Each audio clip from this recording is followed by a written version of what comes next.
Hello, hello, hello, and welcome to the My Empty Hands podcast, a podcast about the martial arts, focusing on Kempo. And I am Reggie Darden, and today I have with me Jason and Creel, and we're going to just, talk Kempo and talk about. I usually kind of give my background, but I'm gonna kind of change it up here, and we'll just kind of get into it as we go along. So, Mr. Krill, if you could go ahead and tell us how did Kempo find you, and where did it all start for you, and how. Hey Reggie, thank you so much for having me on this podcast. It's an incredible honor. My journey started in 1994. I had always been fascinated with martial arts, but couldn't really afford lessons. So around 94, two things happened. One was my mom married a guy named Randy Kilpatrick, God bless his soul. And he had a little bit of martial arts knowledge, but he loved it. And he shared that enthusiasm with me. But then I also would network and get a hold of anybody that had anything to teach in their backyard. And so I got a little bit of Taekwondo, a little bit of Shotokan karate, a little bit of sport karate, a little bit of Kung Fu, a little bit of Kabuto, anything I could get my hands on. But in 1995, my mother hands me this newspaper article, and it's a little article about a guy teaching martial arts at a church, and it's a Kenpo guy. I'm like, that sounds so familiar. And then it clicked. That's the same art in The Perfect Weapon. It's one of my favorite movies. Sweet. And so my, 14, almost 15-year-old geek brain goes into overtime. And so I end up studying under a gentleman named Charles Powers, who was originally under Lynn Broussard way back in the 80s. And at that time that I got under him, he was under Jody Sasaki's lineage. He wasn't the most technical. He was very old school, rough and tumble. We did a lot of sparring. I actually on both shins have little pea-sized calcium deposits, and I credit training under Sifu Powers for those. My doctor was like, "Yeah, don't worry about it. It's fine. People get them." But I studied Mr. Powers from 1995 to 1998. I received my first degree brown belt under him, and then he was dealing with some illness, and he decided he was going to take a break from teaching. So at this point, the original group of us, there was only two of us willing to keep going. Myself and a close friend of mine named Chris Clark. So we kept going. We contacted Jody Sasaki. We actually became his former representatives in Mississippi for a time. But the long distance without any in-person interaction, I mean, it's testing. Anybody who has done a distance program on either side, teacher or student, would know. So we went looking, and in late 1998, I lucked out and discovered a guy. I was in Hattiesburg, Mississippi at the time. We are an hour and a half from the Mississippi Gulf Coast. Well, there's a guy down there named Rick Brumby, and he is an AKKI representative, American Kempo Karate International, under Paul Mills. And so I drive down there. I formally get accepted by him. I'm accepted into the AKKI, and it is a massive world of technical detail in what we do. So I go from being very rough and tumble, very loosey-goosey with the principles and concepts, to a method and system that requires absolute detailing to the concepts and principles. In fact, I feel bad for Rick because he spent the first year and a half training me going, relax your shoulders, stop doing this, stop doing that. He had to weed out so many bad habits. But it was frustrating for me, but at the same time, later on, looking back, it was such a learning process of here's why we do certain things the way we do. Here's why we treat the system as a process rather than a collection. I'll get to that later. Here's why we do things in a particular order so that we are developing and blueprinting a way of executing every single movement so that we've got the most technical detail and therefore power, speed, accuracy, intent behind what we do. And so going into the Ikigai, it was an absolute blessing. I remained with the Ikigai until 2011. And then, so as any old school person knows, the Ikigai had some very peculiar policies, including what some of us called a closed door policy. And being broke graduate student in Mississippi, going through school and trying to build a healthcare career, it really limited my options. 10. I went from, I'm probably getting ahead of myself, so let me back up a little bit. So up until I was 27, I lived in Mississippi. Then I moved to Louisiana. And I was a recreation therapist at the time. And so I was going back and forth. I finally could afford to go to the Paul Mills International Kempo camps. And that's just, I'm a Kempo geek. So this just brought my geekdom to a whole other level. Yeah, very nice. And then I moved out to Utah. So, and around the time I moved out to Utah, Mr. Mills had moved the international camps from Las Vegas to Evanston, which, well, Evanston's like an hour and a half up the road from me. So there was no stopping me here. And it's great. And I'm going to the camps. And then I ran into some financial difficulty. I had to move back home to Mississippi for a time. Well, now I went from being at the doorstep of the Mecca of Paul Mills Kempo Karate all the way back home in Mississippi. And I'm broke. I'm going back to school. So all of a sudden, it was like that world, because I couldn't travel, was closed off. Now, this is before the days of Zoom and video conferencing and all the communication, all the access we have. And so the policies were basically working against me at that point. And so I made the decision, and I can't tell you if it was a rash decision or not, but in 2011, I made the decision to resign from the AKKI and go about my own path.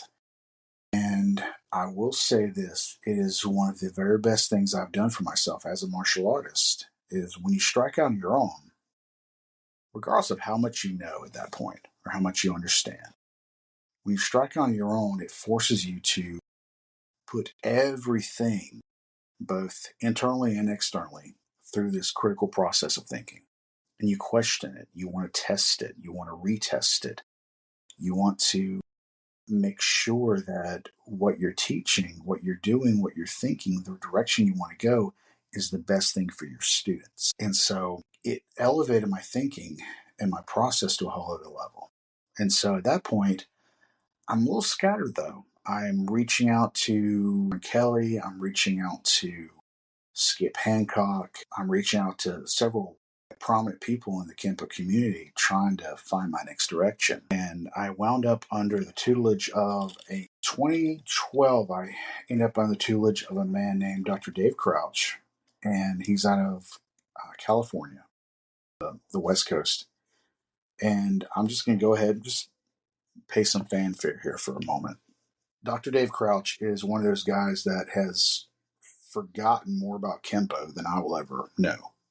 Like, he's old school. For the most part, he's worked behind the shadows, behind the scenes. He's very, very humble. But the man is genius. And he took me on as a student, not just as a student, but as a friend, as a little brother. So when I say this man is my Sifu and my mentor, there's no other person that can claim that. And so he really brought me through the process of critical thinking even more so. And he has remained in that role to this day and always will. So regardless of whether I kick it first or he kicks it first, I will remain, his faithful student. He also encourages, though, cross training, expanding. Dr. Crotch was never confined by not old school traditions. Back in the days, people would cross train, people would cross pollinate, is the phrase he likes to use, and share ideas. Some point along in the martial arts, they came to an age where no, you're right where you belong. You don't need anything else. And I think that really did a disservice to people in the martial arts as a whole. When we went from, especially the Kempo arts, when we went from cross-training, cross-sharing, cross-pollinating to, no, you're in our association. This is all that you need. Mhm. It really kind of did everybody, in my opinion, a disservice. I agree. I agree with that. With Kempo, I find it's kind of odd that there would be people or organizations that are not about cross pollinating, because in my perspective, Kempo makes a really, really great base for connecting with other. It's a good foundation, and it plugs in well with other styles, other methods of training, other techniques and whatnot. You are absolutely correct. And it's strange that we hit that point somewhere along the way where cross training was discouraged, given Kenpo's history. So Kenpo, Kenpo is the Japanese word for Xuanfa, which is fist law, which is what Chinese martial arts were known well before anybody came up with the term gung fu or kung fu.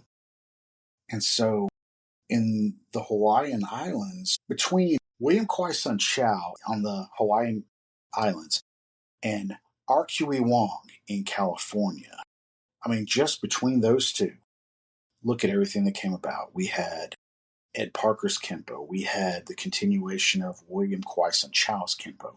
We had Kaju Kempo. We have Lima Lama. Like, there is so much. There is an entire wealth just along that short little trek across the pond. And it was due to cross-training, cross-sharing, cross-pollination. Like, that is how Kempo came to be. That's how even Ed Parker Kempo, a lot of newer practitioners like to pretend that, and this is going to be one of those I said what I said moments, but a lot of the newer generations of Ed Parker Kempo like to believe that he just popped out the womb, being Ed Parker and Thunder and Lightning and all that. No, Ed Parker had his own process. And it was a process of cross-pollination, cross-training, and cross-sharing. And so I'm going to kind of touch base on it. So getting back to Dr. Dave Crouch, he absolutely encourages it. I mean, and it's beautiful because the martial arts as a whole, it's not a vacuum limited to Kempo.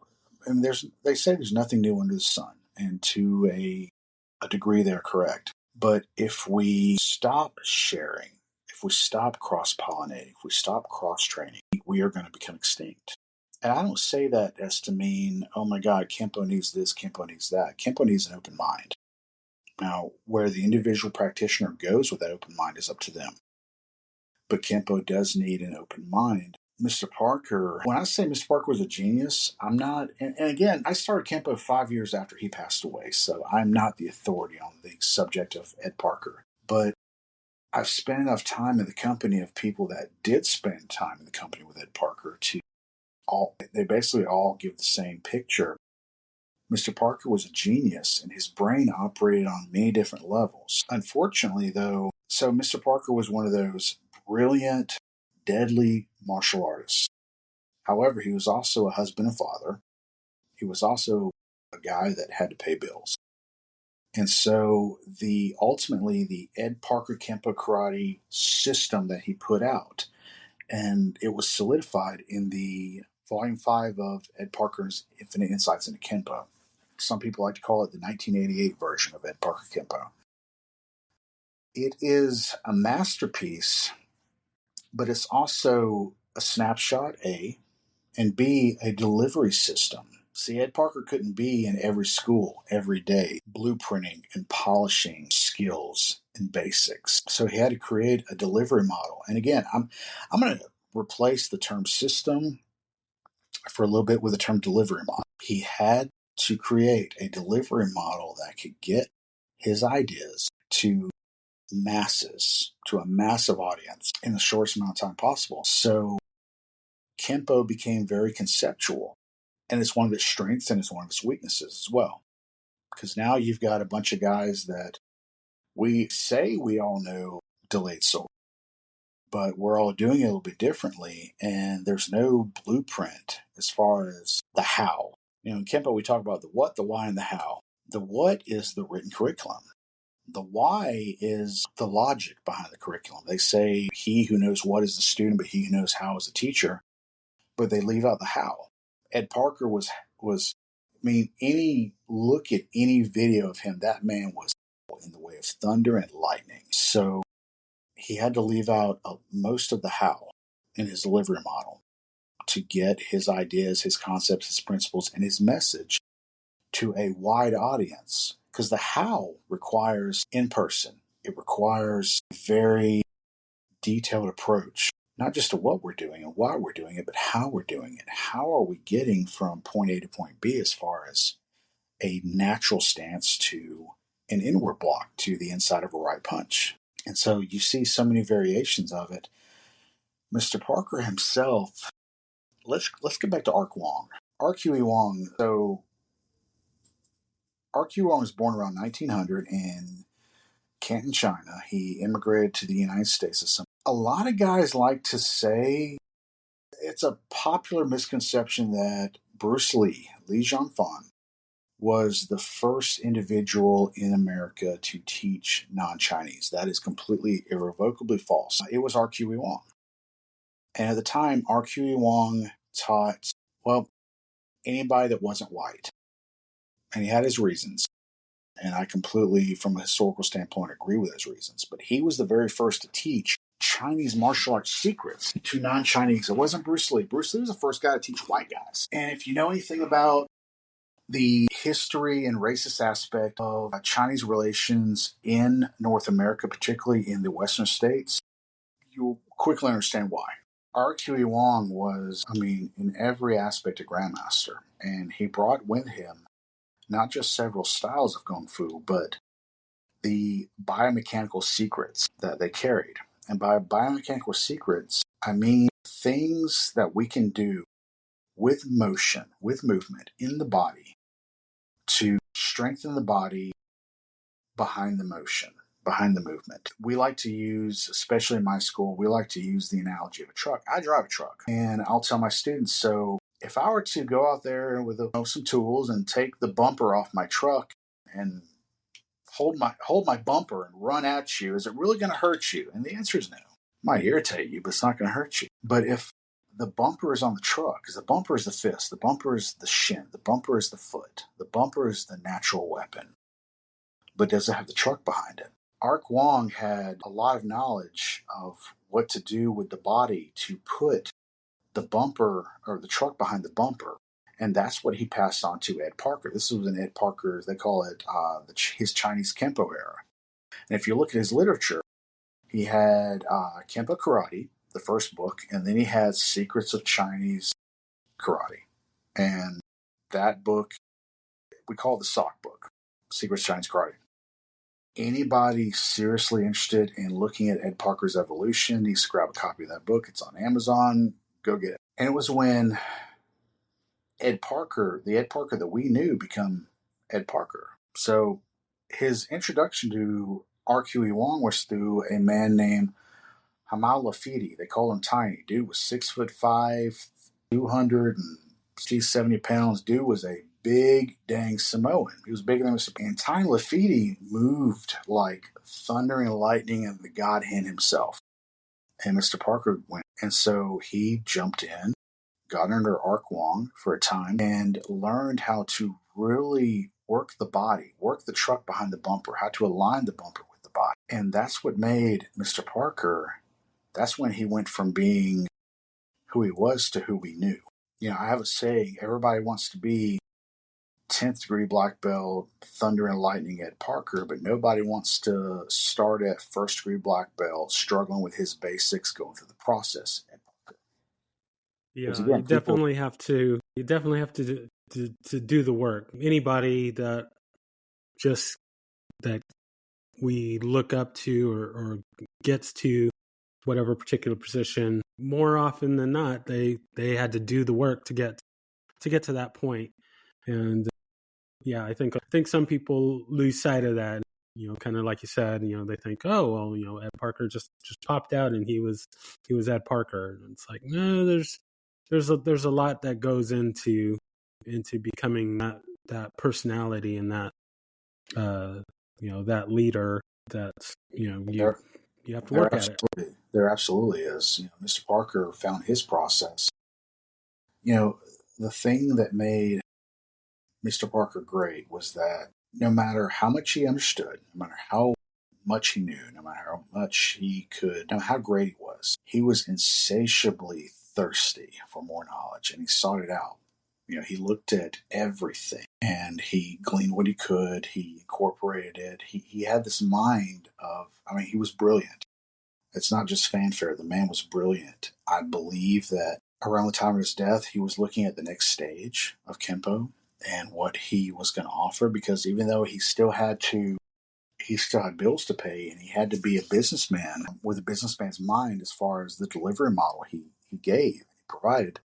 It would still evolve to keep up with the times and the demands of the times. And of course, 3 years after it passed, this skinny little twerk from Brazil wiped the floor with a whole bunch of big guys. And, that changed the landscape of martial arts, especially in America, forever. And I believe that Mr. Parker would have been a little bit ahead of that had he not passed away. That's the way the man's mind worked. You made a good point about most people want to emulate Ed Parker, but emulation, just physical visual emulation, isn't enough. It won't have the speed, it won't have the power, it won't have the accuracy, and it won't have the intent. Those are the four big attributes of martial arts, in my opinion, as far as combat goes: speed, power, accuracy, and intent. Mr. Parker had all of those, and then some on top of that. But he went through a process to get it. He went through the paces. We look at videos of Mr. Parker and it's like, holy smokes, that guy is just thunder and lightning, but he wasn't always thunder and lightning. He had to go through that process. It was a very mechanical process from Professor Chow to Ark Wong, and then he got on Ark Wong, and then it became a whole other beast. Now he started learning how to really use certain movements, whether they be large movements or small, subtle movements. But these movements recruited skeletal structure. They recruited muscular reinforcement. And so now the Kempo he presented is still 100% Ed Parker's Kempo, but you have to look at the process and the people he learned from. And the two biggest influences there is going to be William Kwai-Sun Chow and Ark Wong. And Ark Wong is the one that not a lot of people in the modern Kempo community really give a whole lot of credit to. Now, Ark Wong was also one teacher of Tino Tuilesega, who anybody in the arts would know as the founder of Lima Lama. And anybody who remembers Tino from back in the day before his strokes and heart attacks, or anybody who has seen his old footage, they could look at him and go and look at Ed Parker, and they could go look at the little bit of footage of Tiny Lafitte, and they go, holy crap, there's a common thread there. Well, that common thread was Ark Wong and Kung Fu art known as Mok Guard, or splashing hands. Nice.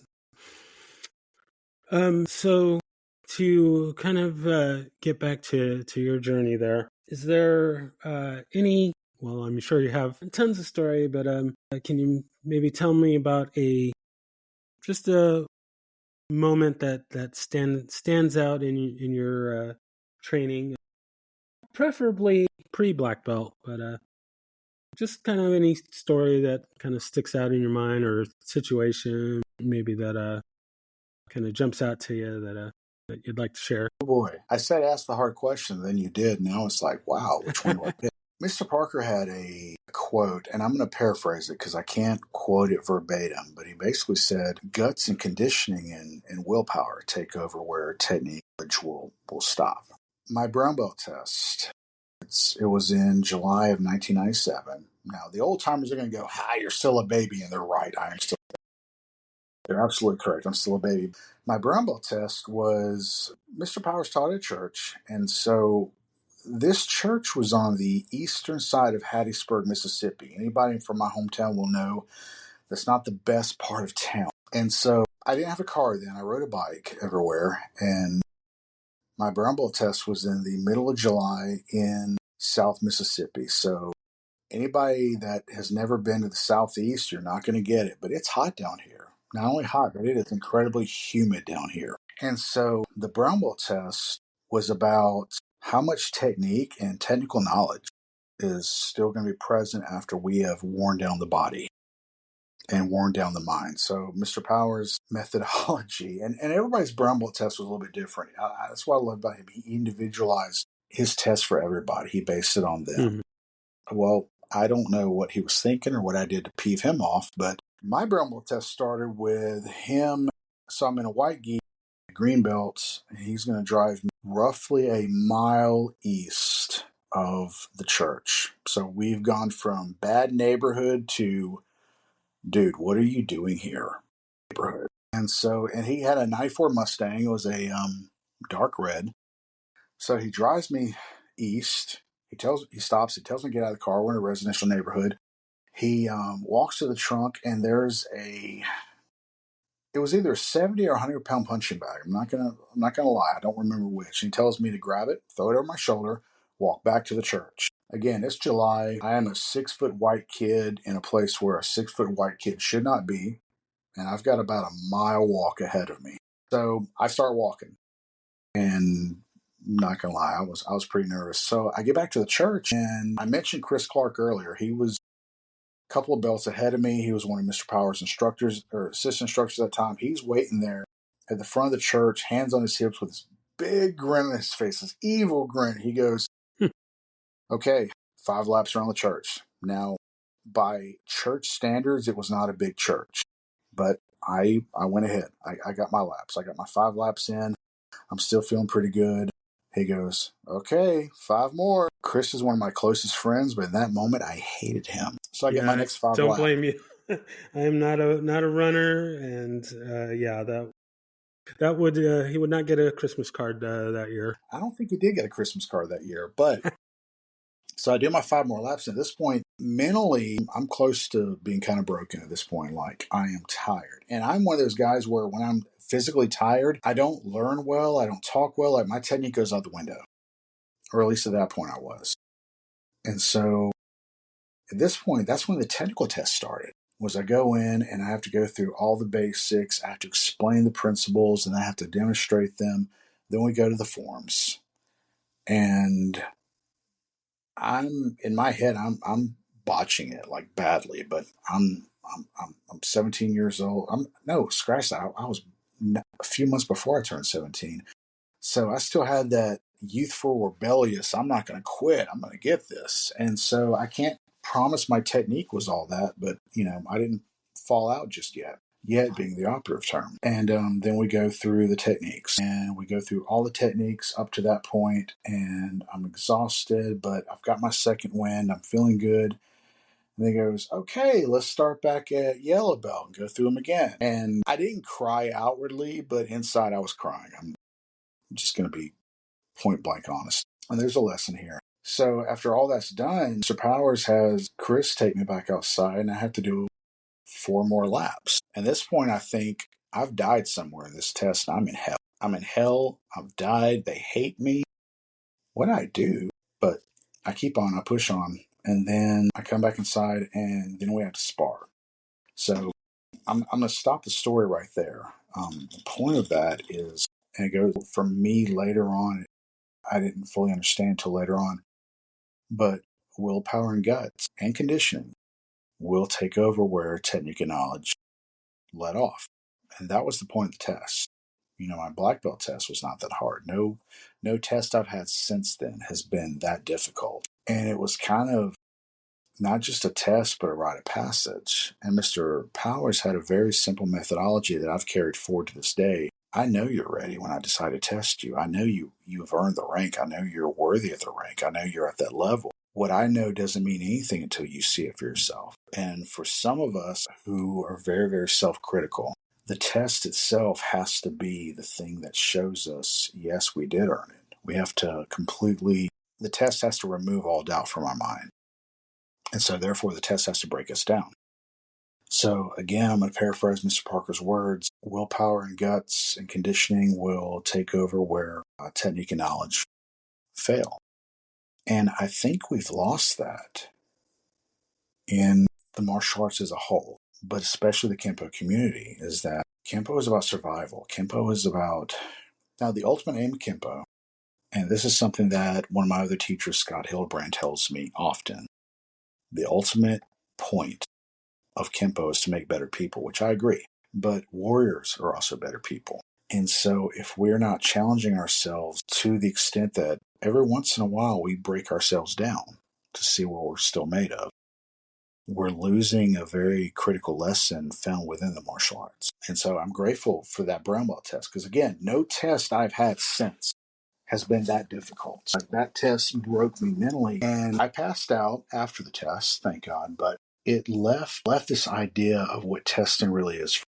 The test is not for your instructor. The test is not for formality. The test is to show you as a student you're ready, but it won't mean a thing. That belt will not mean a thing until you see you have earned it. And for some people, you have to break them down to do it. And you don't break them down in a negative way. You break them down first with their body and then let their mind get tired and then let them shine. And most people will rise to that occasion if you give them the opportunity. And then when they put that new belt on, they get kicked in.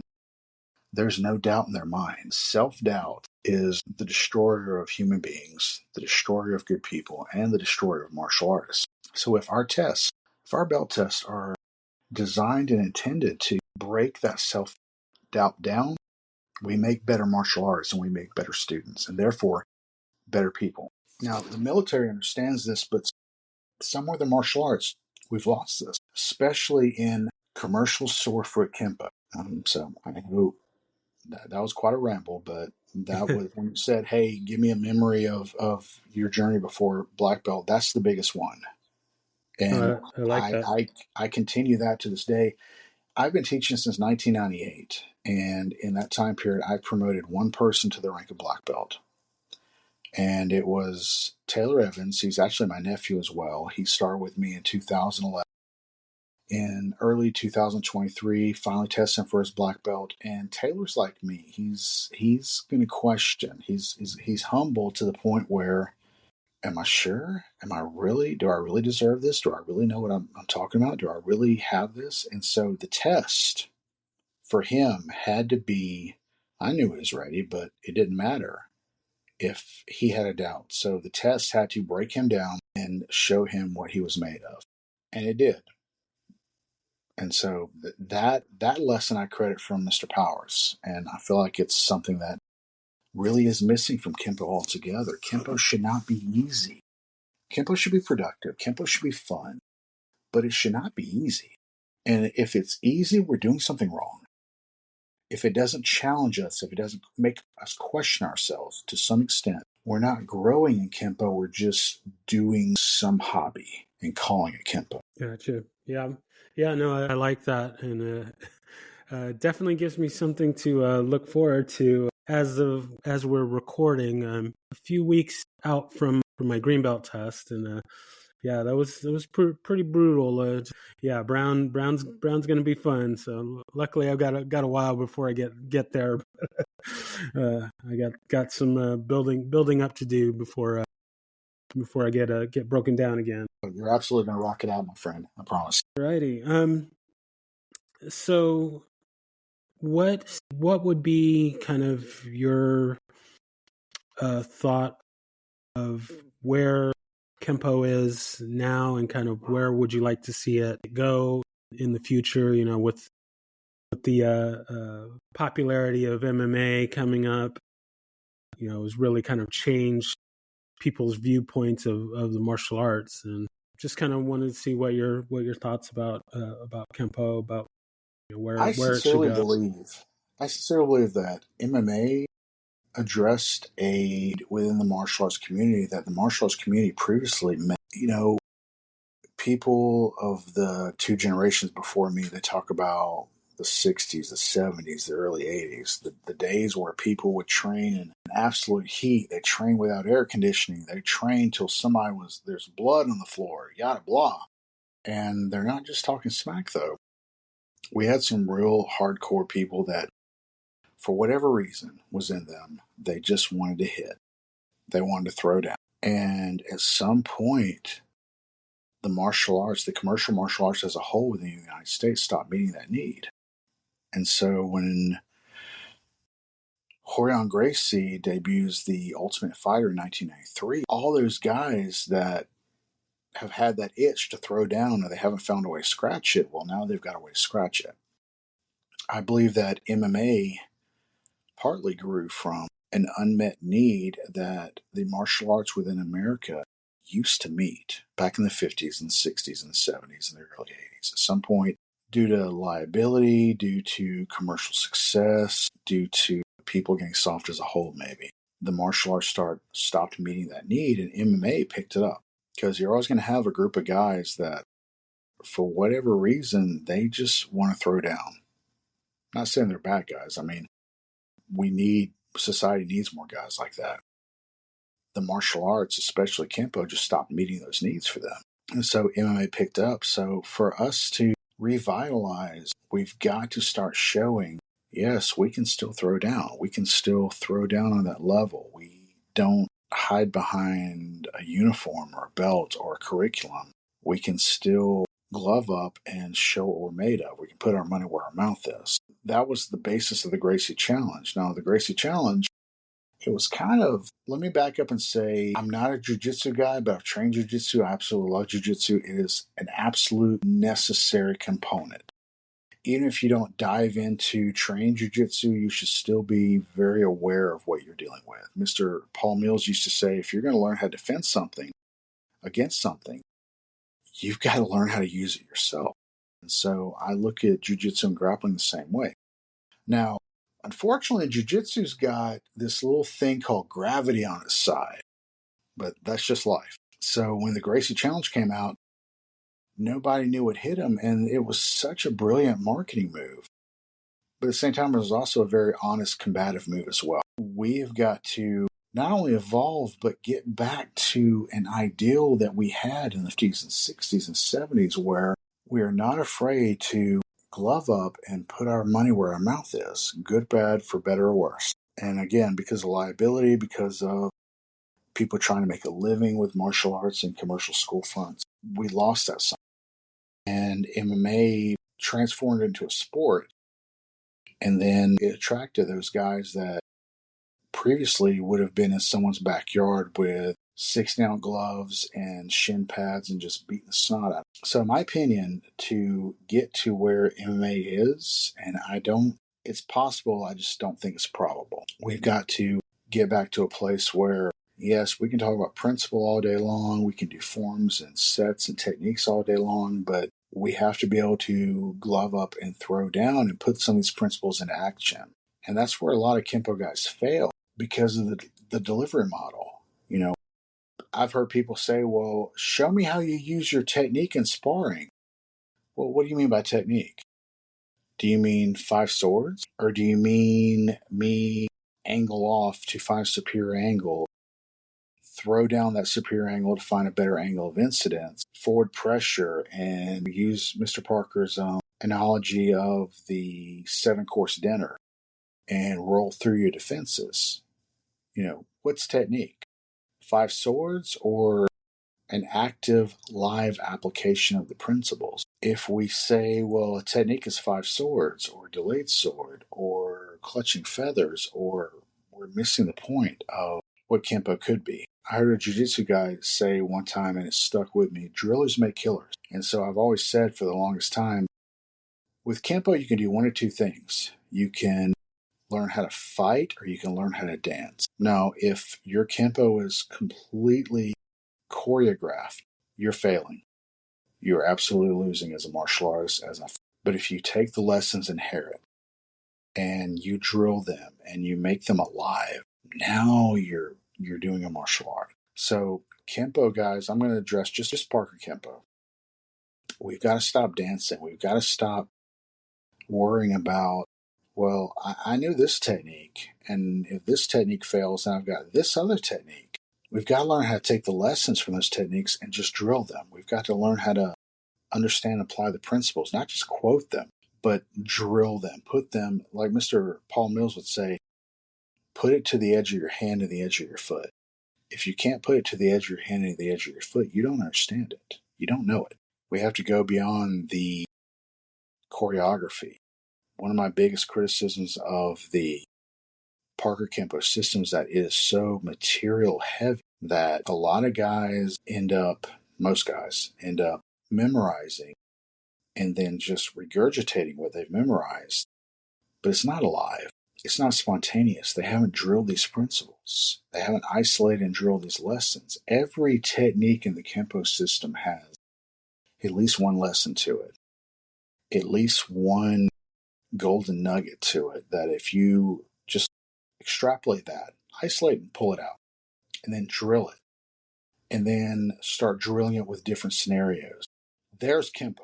It's not in dancing. It is in taking the lessons and then drilling them to a point where you can take this and apply it to multiple scenarios. You don't have to think about it. And so then if you ask those guys, well, show me how you're using your technique in sparring, they're not talking about 5 swords or clutching feathers or delayed sword or begging hands or any of that. They're talking about stepping off the line, finding that superior angle, drilling through, nullifying the forward defenses, which Mr. Parker would call that an appetizer, drilling through the secondary defenses, Mr. Parker would call that the salad. And the secrets to Kenpo, the secrets to making it work, are there in the literature. They really are. We overlook them.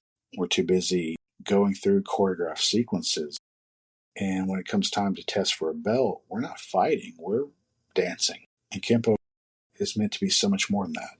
So I hope that answered the question of how do we get back to previous glory days? How do we get back to a previous level of high standard? And how do we learn how to compete with MMA? It's simple. We have to make competent fighters. The tools are there, but the perspective and how we approach it is everything. The biggest thing in training should be honesty. If we talk about self-defense, then we shouldn't be talking about short form 1. Short form was a tool. It's not a performance, it's a tool. If we talk about self-defense and spontaneous self-defense, spontaneous action, we shouldn't be quoting the manual on how to do clutching feathers or how to do flashing wings. We should be pulling out the principles and then playing with it and then drilling it. Until we get to that point, we are going to remain in the same level as Taekwondo. Gotcha. Yeah, no, I agree with those thoughts. So to kind of head towards a close here, I've got a few little fun questions to throw at you. All right. First one being, do you have a favorite technique? I don't. I really don't. I know that's not exactly the common or popular answer, but I really don't. At this stage in my Kempo journey, I don't really think much about techniques. Here's my idea of technique. Let's take a lead punch, which is a vertical punch with the dominant side forward. Let's play with that. But then let's play with that with an angle change. Let's play with that with a prefix of a rear hand check. Now, is that rear hand check a aggressive check against his guard? Is it a block against an uppercut? Do we change the angle? Do we go from he and I are both on a 12-6 line, and now I up the circle, and now I'm on a 4:30 to 10:30 line? When we talk about technique, that's where my mind goes. It does not go to a choreographed script now, if you asked me that question 5 years ago, it would have been 5 swords. Like everybody else, 5 swords. But I would play with 5 swords. If you give me an hour to talk about 5 swords, we're going to come up with about 12 different variations. So for me, technique is simply take a basic movement and then let's apply some principles. Let's apply the meat and potato principles. And for me in Kempo, one of the biggest meat and potato principles has to be finding the superior angle. And I preach this to my guys. I was an MMA trainer I was a stand-up trainer for an MMA team back in my late 20s. And I used to yell at my guys, get off the line. I had to break it down for them. Well, if, I'm in my corner, you're in your corner, we come out swinging. We are basically on a 12-6 line. And we stay on a 12-6 line. Why? If I'm facing you and we're both on a 12-6 line, you've got your defenses stacked against me. I don't want to fight that. I don't want to fight your defenses at their strongest. I want to fight your defenses at their weakness, which means I have to change the angle. I either up the circle to where I'm on a 430 to 1030 line, and then I can blast through your center line and take advantage of your width because I've nullified your depth. Or I can cut step to where I'm on a 730 to 130 line, and now I've got your back. The Kempo techniques teach us how to do this. We just don't pull those lessons out. Checking the storm is a god-awful technique. I'm going to go ahead and say it. It's a god-awful technique as written. There's so many things that go wrong with the written technique. If we're stepping off the line, we've got an extended outward block to a club attack that may not even be nullified by that block. So take away the attack. Take away the upper body. Look at the footwork. We have stepped off to 3 o'clock with our right foot. We have drawn our left foot in. Now we're on a superior angle on a cat stance from 430 to 1030. We have stepped off the line. We assume that the guy is stepping forward. Regardless of the attack, we assume the guy is stepping forward with his right side forward, with his right leg forward. Now we have got his center line wide open. He does not have the benefit of depth to protect him. And then we just drill right through. Take the lessons out of the techniques and then drill them into principle. So when you say, what's my favorite technique? It's not anything written. It's to take a single movement, a bread and butter movement, and then apply the most important principles to it. And for me, the most important principle is always working off the line, working the superior. The lessons are there in every single technique. They are there. We just have to get over the script. We have to get over the dance. We have to pull out the lesson, and then we have to drill it. And then we have to pressure test it. And then we have to throw in some what ifs, and we have to drill some more. And that is a lot more work than dancing. And that's where a lot of guys in Kempo fail. They'd rather dance and get a belt that way than learn how to fight with what they have. Gotcha. I like it. So do you have a favorite form and or set? I love finger set. Well, scratch that. I love finger set the way Paul Mills showed me one night at about 2 o'clock in the morning in the parking lot of a hotel in Litchfield, Illinois. Because it's not the standard finger set you see people taping, where they're throwing finger strikes as if they're punches. It really just, it was mind-blowing. In fact, I couldn't sleep that night because I was taking notes about what I saw. A finger set is about soft tissue manipulations, soft tissue strikes, and really manipulating the natural handles of the body, especially the head. This is something modern Kempo doesn't really address too much. I love finger set from the way I learned it from Paul Mills. I also love stance set from Dr. Ron Chappell, which is not the standard Ed Parker system stance set at all. It is more about biomechanics, particularly platform mechanics. So stance set from Ron Chappell, finger set from Paul Mills, and I am very fond of this AKKI Form 3. So I don't have a favorite technique, but I do have a couple of favorite sets and a favorite form, yes. Excellent. So the next question is if there's anyone that you could train with, living or dead, fictional or non-fictional, who would that be? Well, I don't deal with the fictional very much, so we're just going to go ahead and throw that off to the side. I mean, obviously Mr. Parker, if I ever had the opportunity. Ron Chappell, he is still living. He would, given the opportunity, I would get some more time with Mr. Mills. Now, I was never a direct student of Mr. Mills, but Mr. Mills was kind of my de facto grandfather. There's two people in the martial arts that have influenced my life. Karate, otherwise, it's Paul Mills and Dr. Dave Crouch. Paul Mills, when I was a kid, I didn't have a whole lot of positive role models, and Mr. Mills back in the late 90s, if you called him, he'd spend some time with you on the phone. He'd answer all your questions. Like, he would just pour it on. He would share everything. He was so giving. And so for this 18-year-old brown belt nobody from Mississippi, that meant the world to me. I didn't just pick his brain about karate. There were a couple of times where I was going through a crisis, and I would ask him what he would do, and he would share with that. So Ed Parker, non-living, and, well, Mr. Mills, because I don't know if everyone knows, Mr. Mills passed away February of last year, or this past year. And so, yeah, Mr. Parker, if I ever get the opportunity to go get some mat time with Ron Chappelle, absolutely. Excellent. I like it. All right. And so the final question for today, in honor of Parker's love of humor, do you have a joke that you could share with us? Oh boy, I don't know. I'm come from an Irish family. Like, our jokes are not exactly the greatest. That's fine. We can we'll find one. We'll find one to insert Yeah, at I'll another follow point. up with you on that one. All right. Well, yeah. I thank you so much for your time, for telling us about your journey and your knowledge. Quite I'm quite fond of the fact so we have a little bit.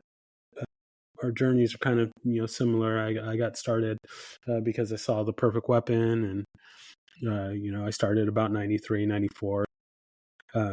It's good to see that someone that's not part of the old guard is knowledgeable about the history and whatnot. Well, I greatly appreciate you having me on here. I mean, it's a massive honor. Yeah, thank you. So last thing is, this is your time for shameless self promotion. So if there's anything you wanted to bring up that we didn't cover that you wanted to get out there, now's the time to do so. I'm not great with self promotion. I run Southside Combat Club, which at this point is a garage based dojo in Sims, Alabama. We are looking at a commercial location very soon. I am the former founder of the Dynamic Kempo Concepts Method, and along with Dr. Dave Crouch, co-founder of what we call the Tetsu Jinkai Karate Method, which is really freestyle fighting. It's Kempo-based freestyle fighting, but it leans more toward the hard contact, full contact karate aspect. We believe in taking what Kempo has to offer in written form and then expanding it into other aspects. So that's about as self-promoting as I get. That sounds good to me. Yeah, no, thank you again for your time, and I will let you know when this is ready to go out, and I'm excited for everyone to hear it. And again, thank you. Thank you so much. I appreciate you, man. Great. You have a great You as well. Thanks.